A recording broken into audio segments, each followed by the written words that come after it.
Hello, human peoples. You're listening to the podcast network of Gamefully Unemployed. To support us and gain access to great exclusive podcasts like Fox Mulder is a Maniac, Tom and Jeff Watch Batman, Star Trek The Next Futurama, and our latest show, Spiel Boys, head over to patreon.com/gamefullyunemployed. We do game streaming, movie nights with our patrons every Friday night, and you can even commission your own podcast about anything you want. Literally anything, within reason, and we have to do it. You are quite frankly out of excuses not to go visit patreon.com/gamefullyunemployed. That's patreon.com/GAMEFULLY unemployed, which is spelled like it sounds.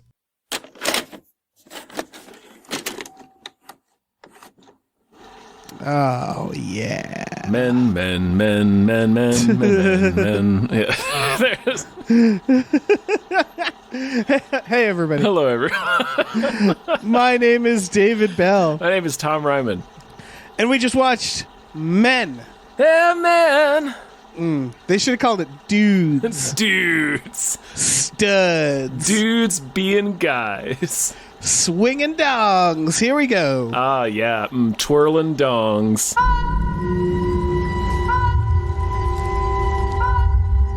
You're tormented. It feels more like... Haunted. Yeah. Something happened. My husband went upstairs to our balcony and let himself go. You must wonder why you drove him to it. I didn't drive him to it. I thought it'd be true. But if you had given him the chance to apologize, he'd still be alive. What?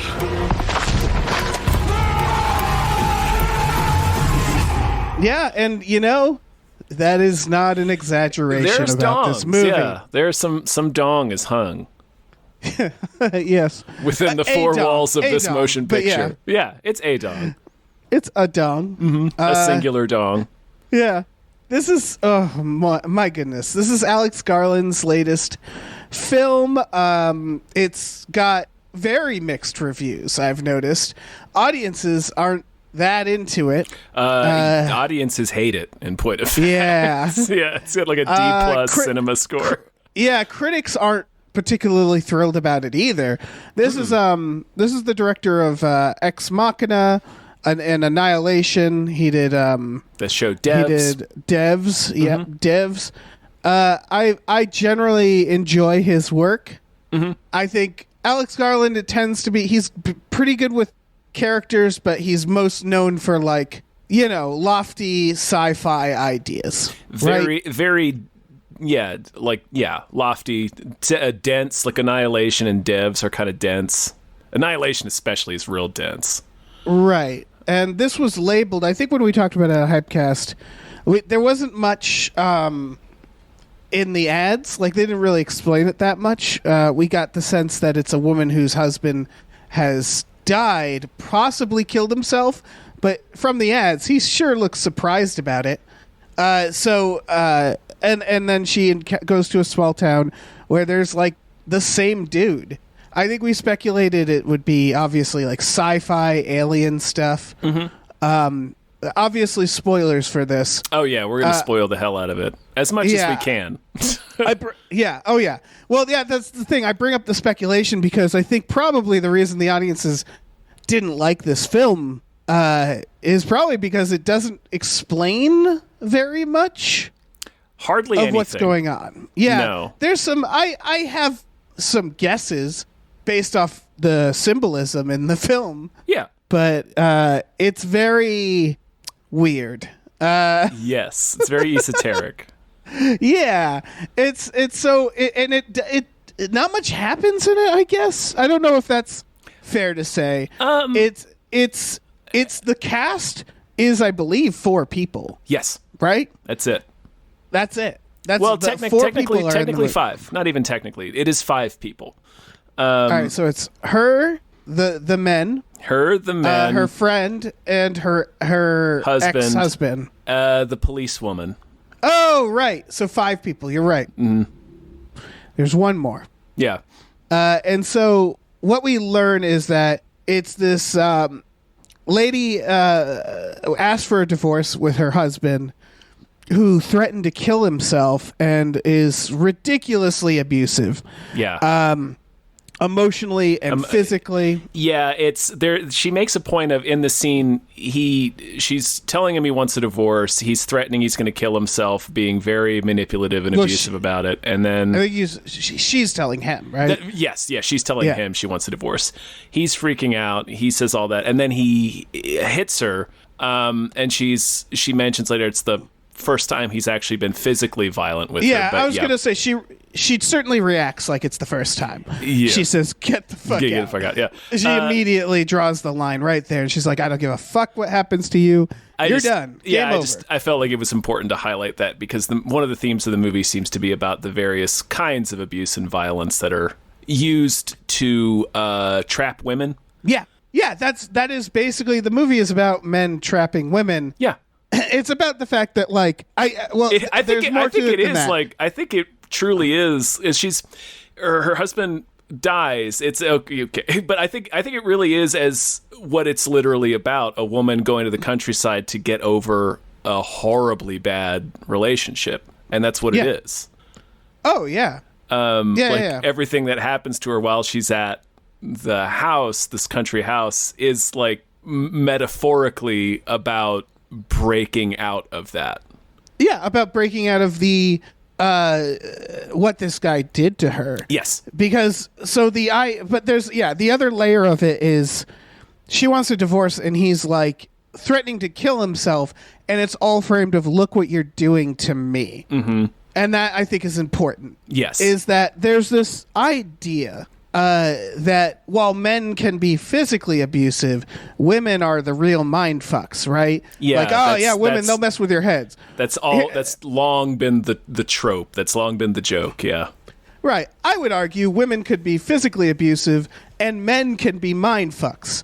And the difference is that one of the two is usually bigger and more prone to abuse, you know? Mm-hmm. Like, that's what it comes down to. And so what this movie is pointing out is that, like, men are almost use that as an excuse. Yeah. Of, like, you're driving me crazy, you're manipulating me, while they're being just as manipulative plus the physical threat. Exactly. That's what it's like you're being intimidated with the threat of physical violence into this emotional violence. Yeah, it's... Right. Yeah. And so there's completely. Throughout it, the men keep kind of framing it as, "What did you do to him?" Yeah, look what you're doing to me. Yep, you're hypnotizing me. You're forcing me to be so,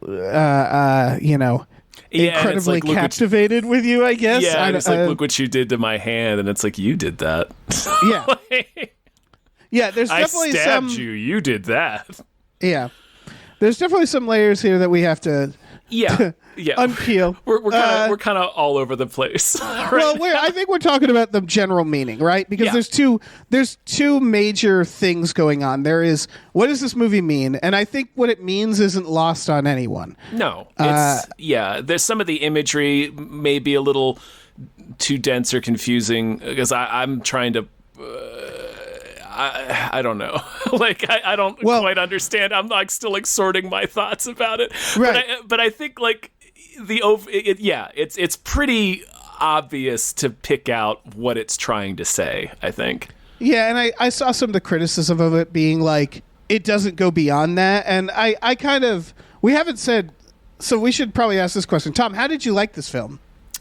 I really liked it, although I recognize that it's probably a lot of sizzle and not much steak. Yeah, that's my thoughts exactly. Yeah.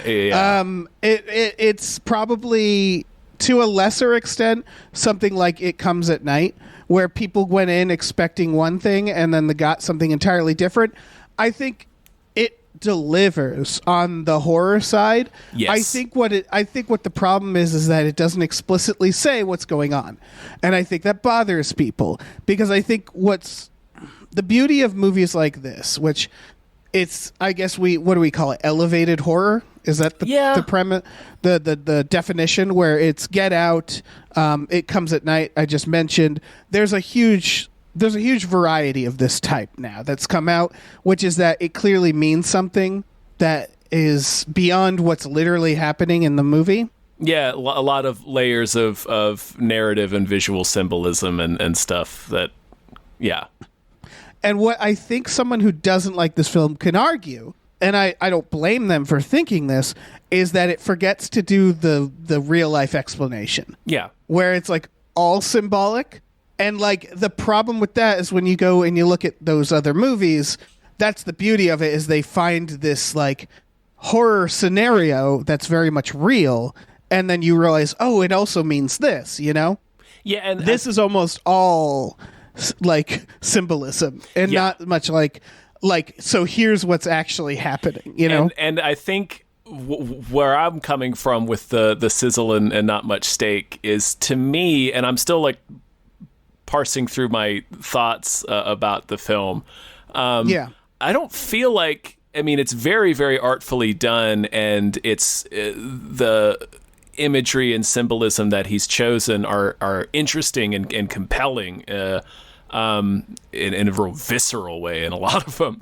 But it doesn't feel that profound or, like it seems like it's like, it's pretty simple. It's like a gourmet cheeseburger. You know what I mean? Like it's like, it's a very simple idea. It's not like a terribly deep reflection on the tyranny of men. No, it's not. In terms of I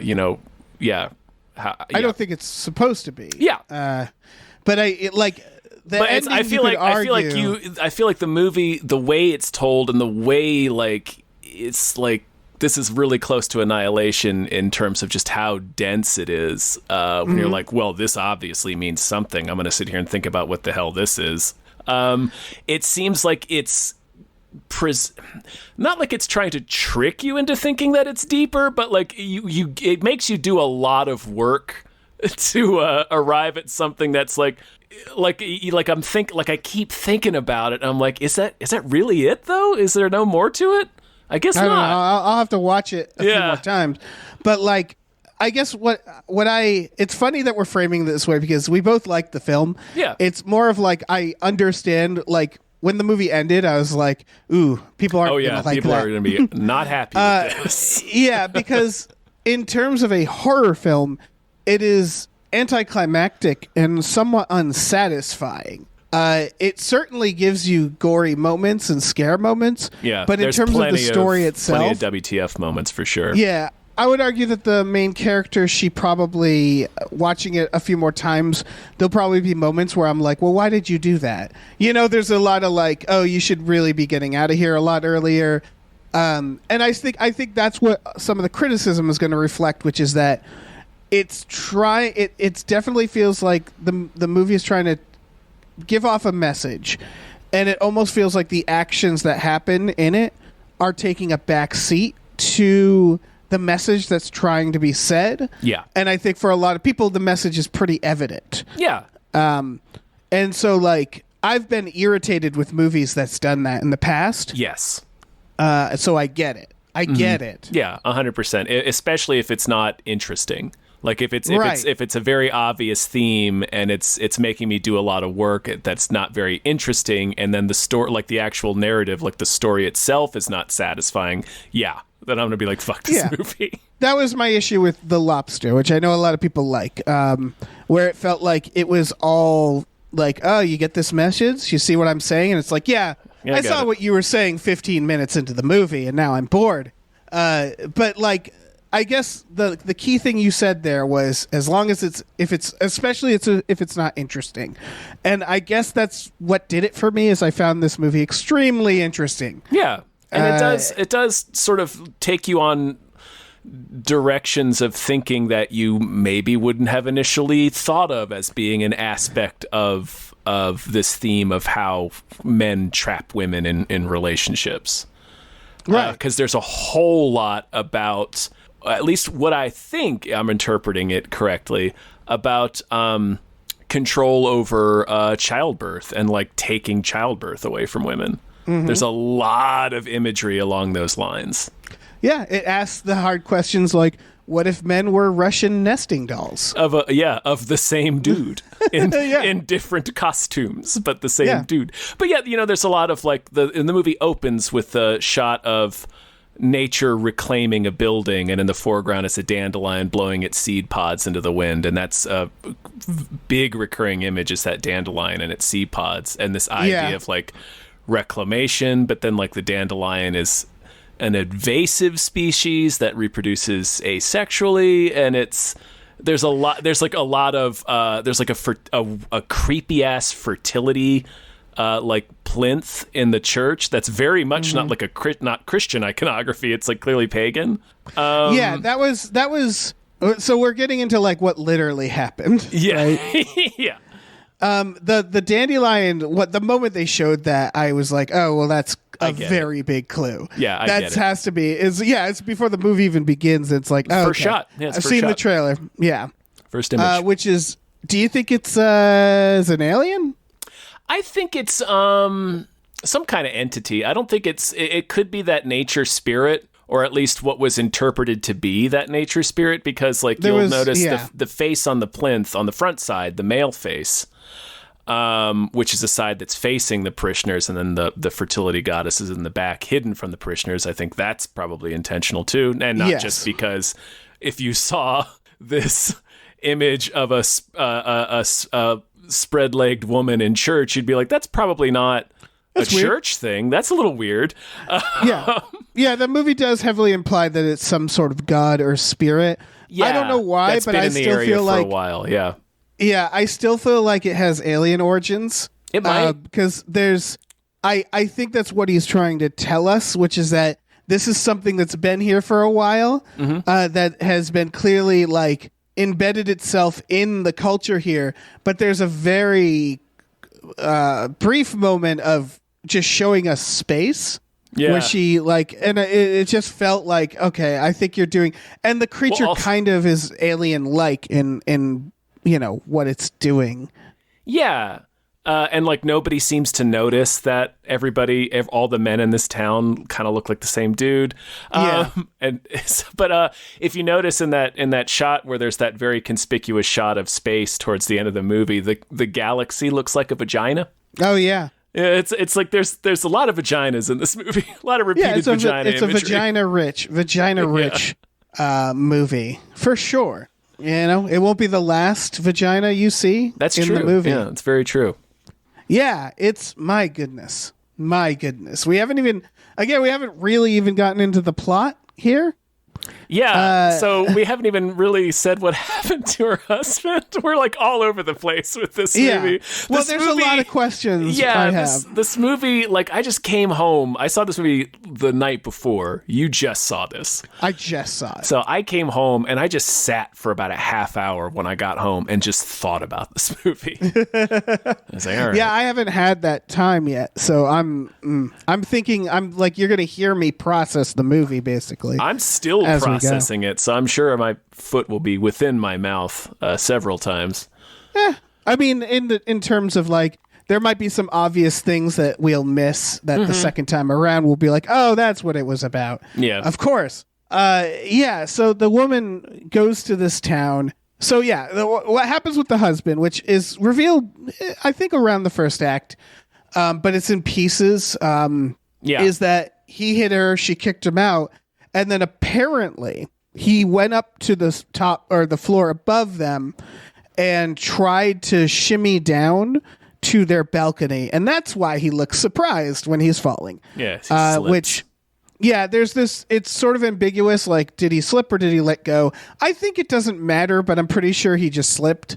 Just because that's what the movie seems to want me to think. I don't think it's trying to make you decide either way, because I don't think it matters. It doesn't matter, I think, because the idea is that she's carrying around this guilt. Like, she feels responsible, and it's because he threatened to kill himself. Like, he did that to her. And so regardless of whether he let go or slipped, like, she's carrying the guilt of that, because like, oh, if I hadn't thrown him out, he wouldn't have tried to climb down in the first place. And it's like, right. Yeah, but he's I think responsible for his, like, the ultimate realization that she, you know, not realization, but like she comes to terms with the idea that, well, none of that was on you. That's all. Like, he's the one that hit you and made you you threw him out in response to that. You're reacting to his behavior. He's the one that climbed up to a stranger's apartment like a maniac, like an asshole, and tried to climb down. Like, that is irrational behavior. Has nothing to do with you. That's not your fault at all. But because of I think some of her knows that too. I'm sure she's been told that a lot too. And it's complicated, you know, like obviously she feels guilty, but I think she knows she shouldn't. Right. And it's like when you logically know something, but you're emotionally still feeling like the opposite is true. 100%. Right. Like, we've all been there. Yeah, so he falls in a gnarly way. And in a very Alex Garland way. Yeah, it has to be pointed out because he it's not like they just show us the aftermath, and specifically he has split his hand on a gate, and his hand is split open, and his arm, and he's hanging off of it. He's hit his head, and he's broken his ankle. Mm-hmm. And he's in all this fucked up position. And I bring that up because it comes into play. Yes. And so that's her sitch. That's her sitch. So she goes to this wonderful cottage and she meets, what's his name? Is it Andrew? Jeffrey. I knew it was one of those names. Mm-hmm. It's either Andrew or Jeffrey. You had a 50-50 shot. I know. And he's very British. He is the most British man. Yeah. Most British man who's ever British lived. Bake Off. Yeah. Contained within a single man. He's everything, including the pastries. He's all of it together. All of it. He gives her a tour of the house, and it's delightful. I don't know about you, but did your audience laugh often? Yeah. Yeah. I had a couple of dipshits in the front that were laughing, I guess, at the accents, because they were just laughing at everything. Oh, I meant like laughing. Obviously, this scene's supposed to be funny. Yeah. But like later when there's a naked man about, people were laughing, but it wasn't like laughing at the film. It was like oh fuck. Oh yeah. Like those kind of like, Jesus. Like I sat fairly close to a lady and I could hear her reactions throughout. And there was a lot of like, what? Like that shit. And like a lot of like, oh fuck. Oh shit. And I think it's that kind of movie where there's clearly very intense scenes. There's scenes of very tense. Violence against women. There's scenes of near sexual violence. And then there's just graphic body horror at the end. And then there's graphic body horror. And like, so there's a lot of vocal things from the reaction. My audience, by the way, was weirdly bro-y to the point that I thought I was in the wrong movie at first. And I like nothing against bro-looking dudes, but it was like filled with bro-looking dudes. I love the idea. And I was like, what's going on? And they loved the movie. They were delighted by it. I love the idea that they were just walking by and they saw the title and it's like, well, there's where we gotta go. We gotta go. We're men. We're men. This says men on it. Yeah, we go in it. Yeah, they see. they thought see it was the bathroom. Yeah, they see the sign that says men. They're like, oh, this is the place. Yeah, this must be the place. Yeah, no, come on, guys. They were to their credit. My audience they seemed to like the movie. It was just really weird at first. When I was looking around, I was like, I don't know about this crowd, man. It's like backwards hats, like real broy, like muscly broy dudes. I didn't have, and so it was like shit. My audience didn't seem to like it that much, and also a bizarre number of people arrived like 20 to 25 minutes late. That's weird. Like, they were people coming into the movie like almost after it had been on for like a full 30 minutes. Really? I was like, who's trickling into men? I know you don't go to you go to a Cinemark, but yes. I have a way to gauge whether or not I'm going to like the audience I'm in, and it's if they cheer for the stupid Nicole Kidman AMC thing because it's a meme. I tend to be pissed off throughout the movie. Mm-hmm. Like that usually happens at Marvel films or blockbusters, and like with audiences who feel like they're like kids, like, you know, like the people who like seem to be entertained by any fucking little pandering thing, and they cheered for the AMC thing. So I got really like, oh fuck. And what made me happy was the realization that we're all here to see Alex Garland's Men. Yeah. And I was like, you know what? The movies are back. The movies Nicole are Kidman. back. She deserves that Pulitzer, yeah. Yeah, because the realization was like, I'm kind of glad this weird, rowdy audience is here to see this like indie film, because I expected it to be fucking deserted. So I don't know. That's a good sign, I think. But Yeah. that's really weird that your audience came in late. There was a lot Your of people. audience was worse than mine. Mine was a good audience. Yeah, there was a lot of people came in late. The dipshits in the front knocked it off after a little while. That's good. You know, after the really wild shit starts Right. happening, Right. I guess That's they pretty realized, it's not going to be one of those kinds of movies. Oh yeah, when I worked at a movie theater, that was one of my favorite things, is when I knew a movie was fucked up, and every now and then there'd be a particularly rowdy audience that'd be like, "Yeah, let's go see this." And it's like, "Yeah, you go see that. you go see that. that movie. Mm-hmm. It's gonna ruin you." Bros coming out of fucking like Buffalo Wild Wings, crossing the street, like, "Yeah, Requiem for a Dream, let's go." Requiem for It's a like, Dream. yeah, you enjoy that movie. Exactly the same one, yeah. Yeah. Audience doesn't matter. Yeah. Our audiences. Anyway. Where were we? So, yeah, so he's very British is the point. He's the most British man. Yeah, he was delightfully British. If you and just you can told- already tell there's something weird with him. If you just told a police sketch artist, British man, this is who they would draw. Yeah, he's like offensively British. Yeah, I think he's in British face. Yeah. It really, and there's even a comment where she kind of makes fun of how British he is. Yeah, she's just she has a whole bit where she's like, he's the most country I've ever seen. Yeah. It's imagine like the Hot Fuzz town. It's similar but even less populated. It's like a very small town with like a single church, a pub. And so like the first day she goes walking, and that's where we get the trailer moment with the tunnel. And Which this is a naked really man. cool scene, man. Yeah. It's Oh, God. so tense, but they do this cool thing where she just starts layering her own echoes, and the whole score also we should probably mention at some point. So but good. It's the score is composed very much like this echo stuff she does in the tunnel, where she's layering her own echoes, and it's discordant, but also there's a weird. It's off-putting. It's disturbing, and the whole score is like that. It's very. Yeah. It's a lot of vocal chants that are discordant. Right. It's bookended by that one song too.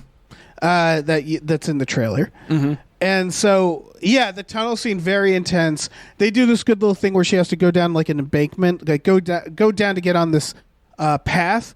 And then, as you see in the trailer, someone stands up at the end of the tunnel. What you don't see in the trailer is it makes a screech, and the screech echoes back at her as she's running, and the screech is getting louder and louder and louder every new echo, and it's like, oh, that's great. Yeah. And then they so specifically, they specifically show her accidentally go past the little path she took onto the big path, and you're like, ah, fuck. And she gets to this other side with this other tunnel that's been closed off. And there's definitely some implications that the tunnels are important, right? I think it's related to the birth imagery. Yeah, I think yes, that too. But I also think it's like these abandoned areas and stuff. I feel like that's where it like dwells. Yeah, there's the opening shot again. It's the idea of there's a constant theme of reclamation, and I think like the tunnel and the other shut tunnel are both areas that have been like at least partially reclaimed by nature. So I think that's the idea where like it's blowing its little alien seed pods into the wind like a dandelion, and his little spawn guys are growing up in these reclaimed areas. Yeah, for sure. And like the naked guy is clearly like a new one. Yes. I assume. He appears to be, yeah. That's the assumption I made as well, because he doesn't quite know what's going on. He sees her disoriented and becomes enamored of her, and consequently all the other men in the town get enamored of her, and that's something I guess we'll have to talk about in a second. They're a hive mind, yeah. It's a hive mind. Okay, that's what I was about to ask. Well, okay, Are they the same guy though? No, they're not. Well, they're not. They're not. Okay, got it. I don't know, because I think they they're share not. their damage. They share the damage. That's true. I think it's weirder. I think it's more abstract than that. Yeah, I think you're right. It's not meant. A lot of this is. That's the other problem with I guess not necessarily problem, but the problem people might have with the movie is that the narrative itself is a mix of literal and non-literal things. Right. It's very hard to tell what exactly is happening at certain points. At some points, yeah. Yeah, she acts kind of weird at certain points, but I think some of that has to do with how someone might react to a traumatic moment. Yes. A situation. Like, I'm skipping ahead a bit, but when the birthing scenes are happening, I love that her reaction is just like, okay. And like, goes to get a knife. It's just like, you know what? Fuck this. She goes to like, she's just like, or the axe. She goes to get the axe at that point. Yeah. I just love that she's just like, you know what? I'm not interested in this. I'm sick of this. Like, I like, she goes everywhere from like sheer terror to exhaustion. Yeah. And it's a lot of, again, I imagine dealing with like some of the emotional journeys women go on in, relationships that are abusive. Like it's I feel like it's trying to reflect that a lot. For sure. Like the place she's at the end of the film when it finally transforms into her dead husband, spoiler, and sits on the couch next to her, and she's like, well, we'll get to that. Sorry, go on. I was just like, she's just, what do you want from me? And she's like, completely exhausted, but also sick of him. Right. Like it's a woman about to leave. She's about to walk out, and she does. Right. Yeah, she sure does. Yeah, it's the entity is dangerous, but it also is pestering. It's pathetic. It's like he's doing what ends up happening is she gets on this walk. She gets the attention of this entity, and it starts doing everything it can to get her attention because it's obsessed with her. Yeah, and it represents all the different ways men could, like a little kid who's like, I just want to play with you. Why don't you want to play with me, you stupid bitch? The vicar coming to her with wisdom, Jeffrey being a nice guy, the cop being an authority figure that gets stuff done, Yeah, it's all these ways men kind of present themselves. Yeah. I've heard it kind of talked about like it's a lot of it's also about men's self-loathing, which is interesting as well. Like and it's it's I would say this is not actually, despite the title, a commentary necessarily on men, but on like abuse. Yes. More, and it's I mean, obviously it's called Men, so it's very specific to the way men can be abusive. But it's showing that whole spectrum of like, the idea like a vicar is perfect, where it's like someone who like he touches her leg while he's giving her advice, and it's like and in that scene it's very interesting. Like I remember flagging it when I saw it. He is more uncomfortable with it than she is. Right. Or like he seems to be more disturbed by it. Like she barely seems to notice that he's got his hand on her leg. Yeah. It's all these like predatory ways men are trying to do this. To the point where at the end, the birthing scene that we keep referencing is the entity appears and starts just rebirthing himself as all these different versions of the men. So it's like it literally culminates in him trying to reinvent himself to what he thinks is going to make her stay. Yes. And we might as well just say it. If you've ever watched birthing videos, that's what it is. Like, I don't know how else to say it, is that you're going to watch birthing scenes. This is the most crownings I have ever seen. Yeah. It is Cronenberg-esque. It is, yes. Yeah. I think the final clone he gives birth to out of his mouth, feet first. It is buck wild. Yeah, I should know, when I call it Cronenberg-esque, I'm I'm sort of saying that actual births are Cronenberg-esque because they are. But it should be noted that he's birthing full grown versions. Like, it's like a child-sized person with an adult-sized belly. It's like it's some real. It's like a Giger version of childbirth. It's an Apex Twin music video. Yeah, it's some real Uncanny Valley shit. It's pretty fucked up. It's a man continuously giving birth to a full-grown copy of himself. That maybe takes a few steps, says something, and then suddenly collapses and gives birth to the next version, and so on, and so on. And it was like, this is fucking awesome. Yeah, it's wild. I loved it. That was when I heard. That was when, by the way, the voice in the audience went, "What?" It was great. So. The other part of this that I'm curious about. So one of the other grotesque moments is the first naked guy. This is like third act stuff. So we skipped over kind of like she goes to a pub. She interacts. I feel like she's clearly noticing that these are other versions of the same dude. I don't know if she's not. She never reacts to it if she does notice it. Yeah, they do a good job of making them look somewhat different enough. But I get real like Lovecraftian vibes from the monster, which is that like it's hard to tell, like we said, what's physically happening. And like at one point it blows the seed in her face and it almost puts her into a trance. And there's this moment where it's like nothing quite happens and she just kind of goes back inside and closes the door. And it's like the monster doesn't attack. She doesn't run. She's like in this weird state. And then it reaches its hand through the thing and suddenly we're back at it. So there's moments like that where I'm like, oh, I'm not quite sure what happened there. I feel like the what we're meant to take from that is like a single one of the seed pods goes in her mouth when he blows it in her face. And I think we're meant to interpret that as she's been briefly infected with his bullshit again. Yeah, I think so too. He's convincing her to give him one more chance, basically. Essentially, yeah. So it's like, all right, I'll go back inside and listen and hear you out. You know, right? And he sticks his hand in, and she stabs it right through the arm, and he just slowly pulls his hand back out of the mail slot. Yeah, he bisects his own arm, and then later he's like, "Look what you did to me." Yeah, look what you did to me. It's like, motherfucker, you did that. Perfect. But this was the part that's confusing. All the versions of him from then on have a bisected arm. And it's like, it's all floppy and he uses it in grotesque ways. The fingers still function. Like, it's clear that he's like, it's kind of like The Thing where it's like, you know, his arm is still functioning, like, despite being bisected. Yeah. He has like a cool octopus hand now. Yeah, basically. Yeah. So it's this thing where it's like, okay, well, what is he? Is he just a clusters of spores?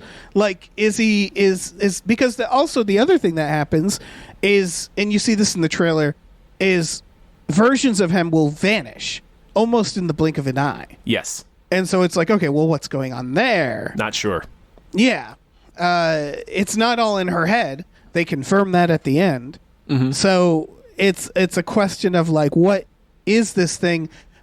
I would argue, and I think you agree with me, Tom, that they tell you enough that it's not right. It's one of those. We've said it before on this and sundry podcasts that the unexplained or the unknown is a perfectly viable thing to land on for a horror movie. We don't need to completely understand everything that this entity is and what it's doing in order to understand what the story is about and what's happening.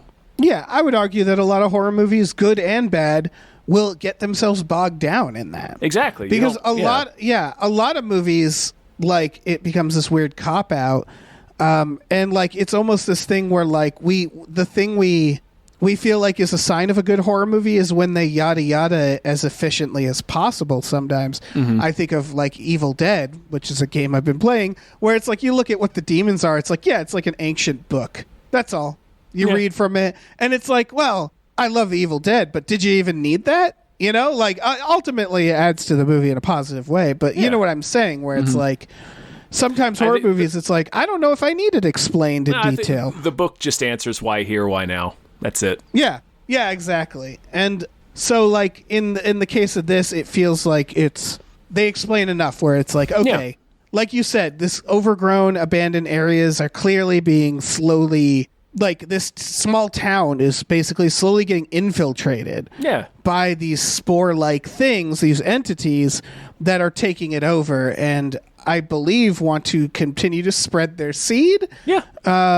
And it's just, but it's a real sausage party because it's all them. Yeah, and there's the policewoman, which indicates that it's doing it.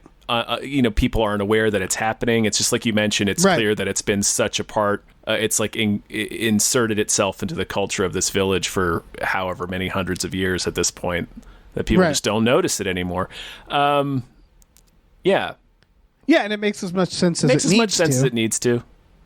But I do think it presents itself as such a mystery in like the trailer and in the beginning of this movie that I think some people might get. They kind of want it. I can see spelled that out being unsatisfying for sure. Yeah. I think the split hand has something to do with it wanting to maintain a connection to her, because like after it splits its hand and comes up to her as both the little boy and the vicar, and then he has this weird speech about how he's obsessed with the idea of like he basically says like, I've cast you as like the ultimate knowledge of all things carnal or something is like the line he says to her. Great pickup line. Yeah. Folks, oh man, you got to use that. You got to use that. Yeah. when you're like a greasy old vicar.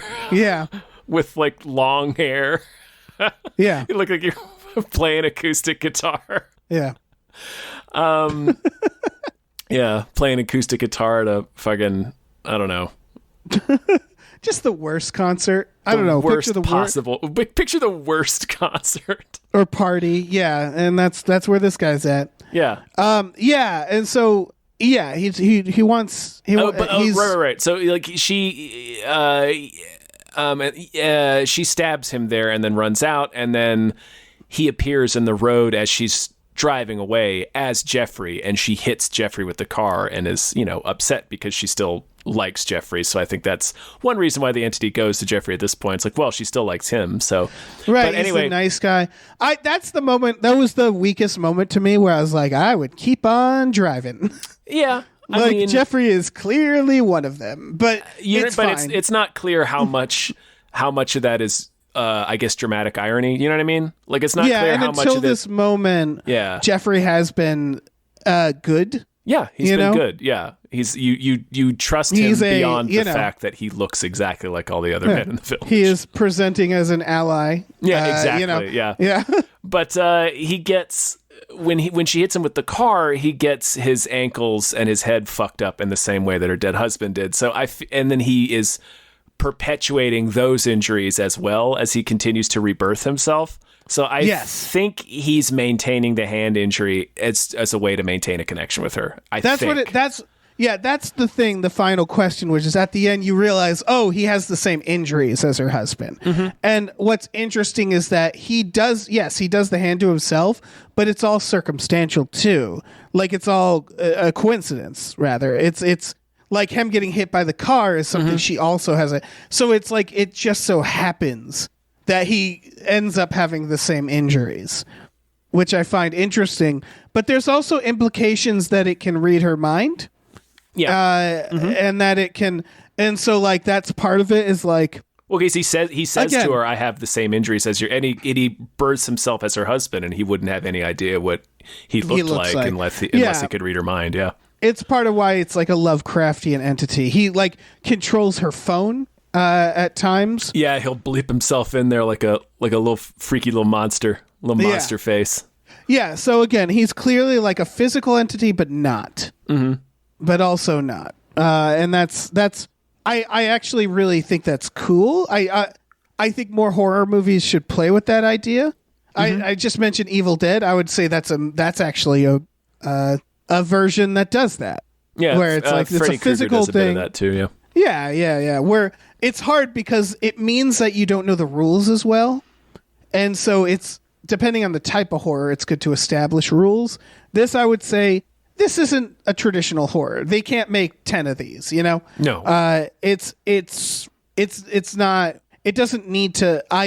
In my opinion, it doesn't need to hammer down rules.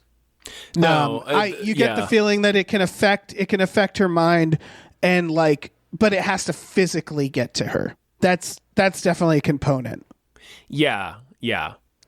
But then as we said, it's pathetic, and it wants her to love him. Yes, it doesn't want to just like attack her. So it's trying to like appeal to her at the same time. Yeah. And it's the same scene as we see earlier when we get the flashback of her talking to her husband right before he dies, where when she's like, I want a divorce, and then he fucking whips out I'm gonna kill myself. I'll kill myself right now if you divorce me. And then she is like, she says to him something along those lines, she keeps saying, please don't do that. Please stop saying that. You're being frightening. You're being this, just please don't do that. And he yells at her, it's like, stop saying please. I'm the one pleading. I'm the one begging. And so it's like the same thing that the monster is doing, because it's full on terrorizing her. And then it's also like being like, pleading and pathetic at the end, where she asks, what do you want? And he's like, I just want you to love me. It's like, okay. Yeah. All right. Well, I have this axe, so you know what? Slimy little creep. Yeah. It also, by the way, her ex-husband tries to get her phone from her, or does, and tries to unlock it and shit, which again, the creature is fucking with her phone. Mm-hmm. It's the idea of fucking with your only communication to other people. It's closing you out from others. And it does that more in the horror movie way, where it like possesses her phone for her friend isn't really her friend, or rather... her friend does get her address. Yeah, it just, but it does do both as her friend. Yeah, it texts back as her. And it's the same. It was hard to tell. Her friend says at one point, like, I'll use that axe behind you, and that seemed to imply that her friend could see something that she couldn't have seen. It was a weird moment. But I think they were trying to just introduce the axe. I think they were just introducing the axe. Yeah, that was a weird beat to me. Is like, I don't know, that I feel like there were less sweaty ways to put the axe in. That's like my only note. I feel like what they were getting at with that was because this is the same friend that she was texting with before with her husband. I think the idea might be something along the lines of like, when you're in the situation, you can't necessarily see some of what's going on around you. Like, you can't see like the abuse or certain aspects of your situation. So maybe that was it, where it's like this axe that she's been in this room again and again and again and again, and the axe has just been there leaning up against the fireplace, but the movie's never called attention to it until that moment. It's maybe, like, hey, what about that axe that's been there the whole time? Right. Well, she hasn't needed it that much either. Right, exactly. She hasn't needed it. They introduced the knife pretty quickly. Very early. Like, that's another moment where I'm like, oh, yeah. Because she cuts a fucking grapefruit, and they make horror sounds as she's cutting it. Yep. Like, the sound of her cutting it is, like, too squelchy, and you're like, she's going to use that knife later.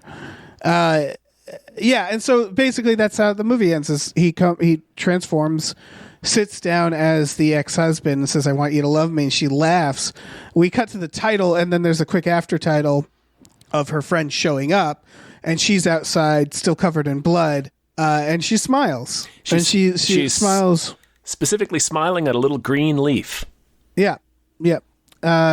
It seems like she chopped his ass up. Yeah. But that's the kind of thing that's going to piss off an audience, is like, they don't see it. We never see her kill the villain. And I don't know. I think that I think that's on purpose, right? Of course it is, yeah. Is not showing the violence. It's like not glorifying the violence in a way.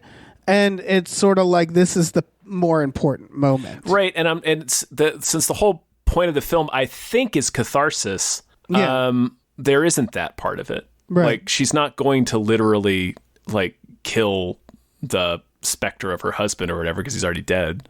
Right. And it's like, that's not a thing you really get to do. But and like, her friend, when her friend gets out of the car, her friend is pregnant, and she's looking at a green leaf. So there we have that, birth and rebirth and renewal imagery again. That's like, I'm finally out on the other side of this.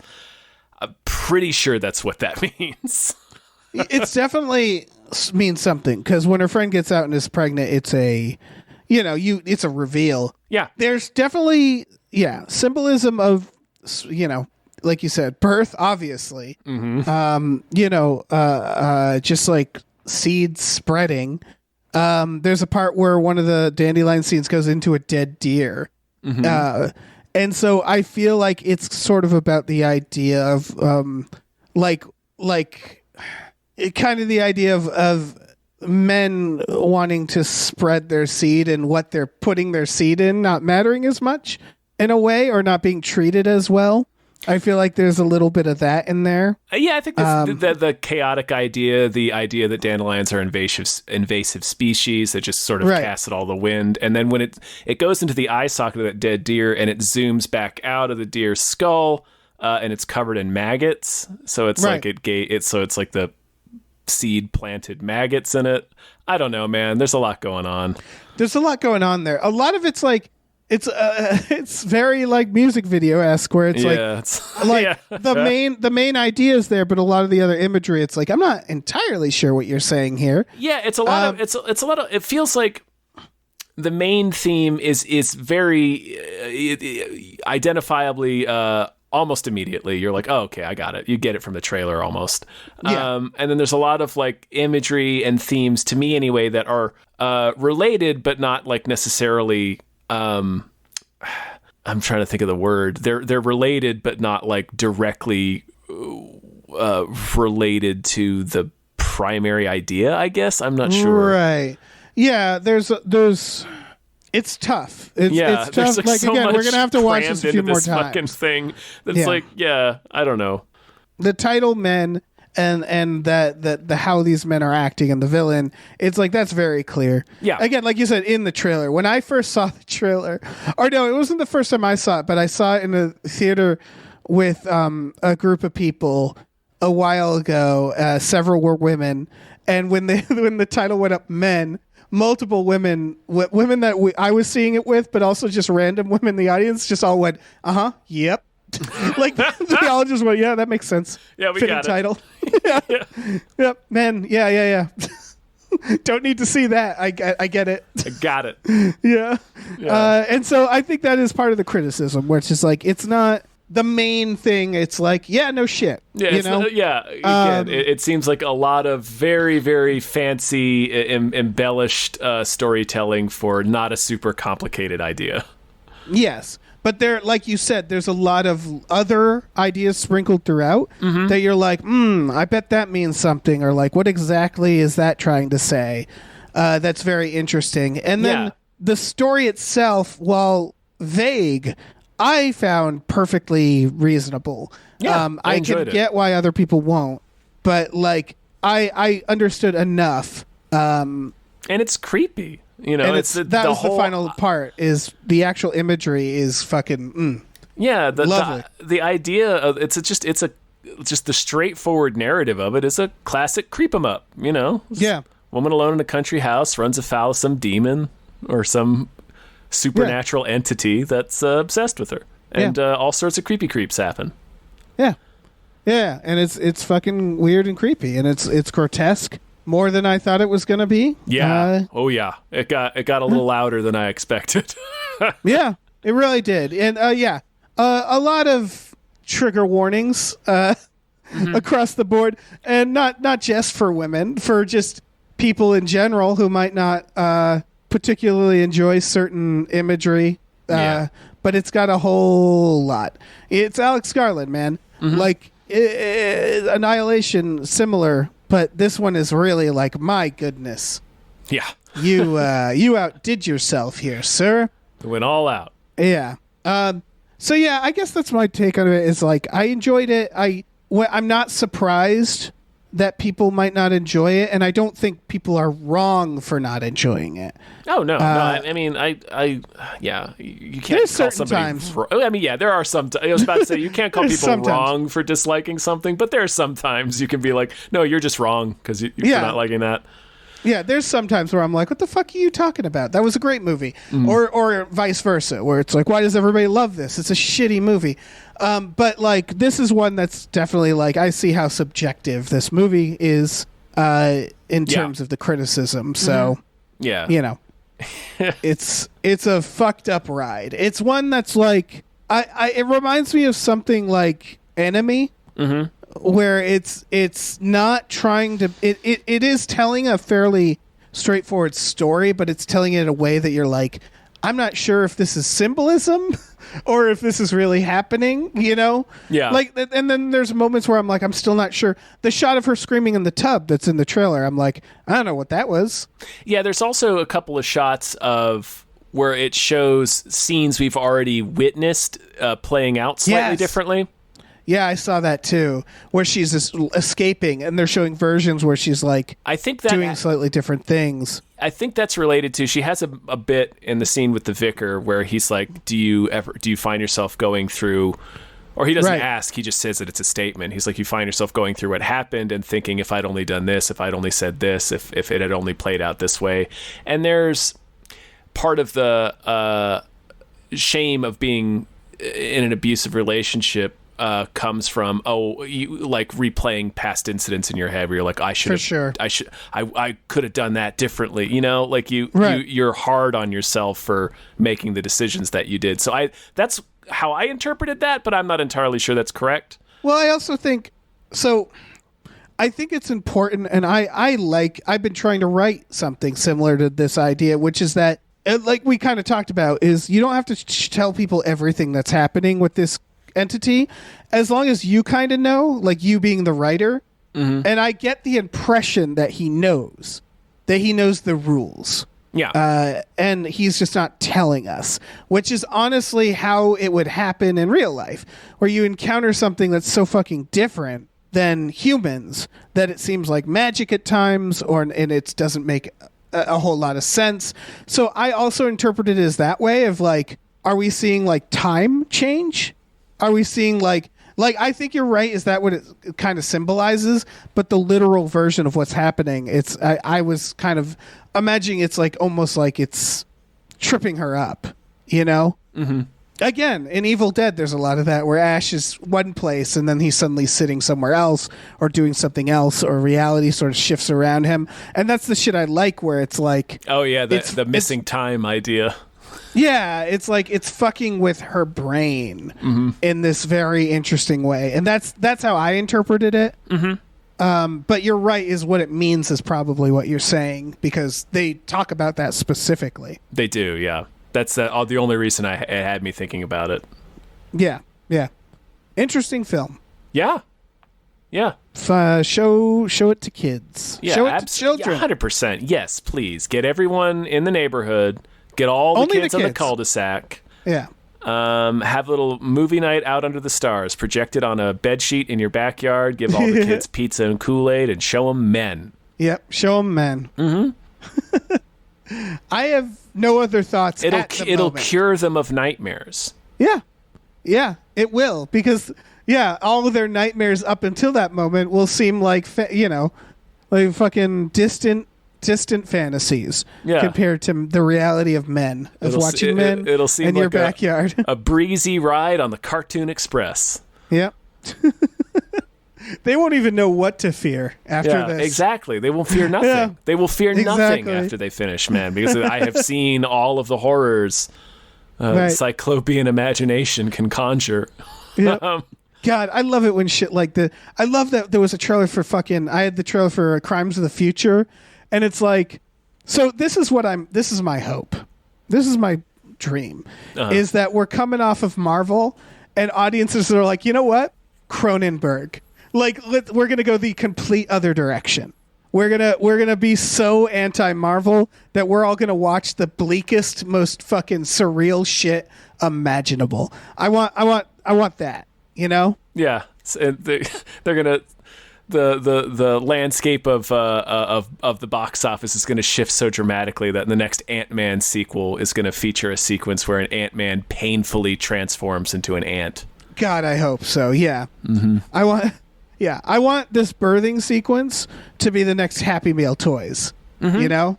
Oh, they'd be the coolest. You press it on the back and they split open and the little guy comes out. Yeah. It's like a Slinky, if that makes sense. It's like watching a Slinky go down the stairs, except it's an entity continuously giving birth to himself. Yep. You could also do like a Play-Doh, like those Play-Doh factories where you push the Play-Doh through, but it's the shape of a person and it's getting birthed out. And you just put a slightly different wig on him each time. Yep. God, there's a lot of toy opportunities with this movie. Yeah. It's a lot. It's Like a very hand-splitting toyetic action. film. Very toyetic film. Yeah, for sure. Joel Schumacher could have come in here and given us some vehicles, some ribbed, glowing vehicles. Yeah. It would have been right at home, I guess. Yeah. With all the... Yeah. You could do the husband who gets battle damage. Like you can. Oh, You can- yeah. battle damage James. Yeah, exactly. His arm splits. Yeah. His ankles snap. Oh, shit. Yeah, press the That's a action toy. button on his back and his ankles powder. That's a world I want to They turn live to in. bone dust. Oh, my God. Yep, Men. that's men. That's men, folks.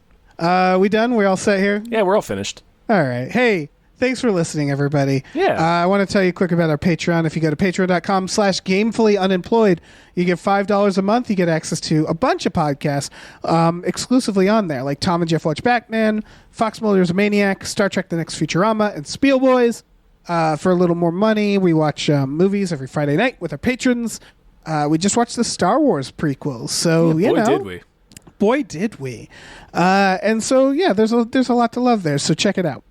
We also have a store. Head over to gamefullyunemployed.com where you can find a link to our Teespring store, where we have all kinds of cool original artwork and designs you can get on t-shirts, posters, stickers, mugs, all sorts of things. So check that out. Yeah. And, stay away from men. Mm-hmm. Like, And if you yourself are a man, try to give everyone around you fair warning before you regurgitate a clone of yourself feet first through your mouth. right. It was pretty fucked up of Alex Garland to, like, reveal that we can do that. You know? Yeah, Like, I that had was no our idea. secret. I'm going to spend the rest of the evening trying to throw up my brother.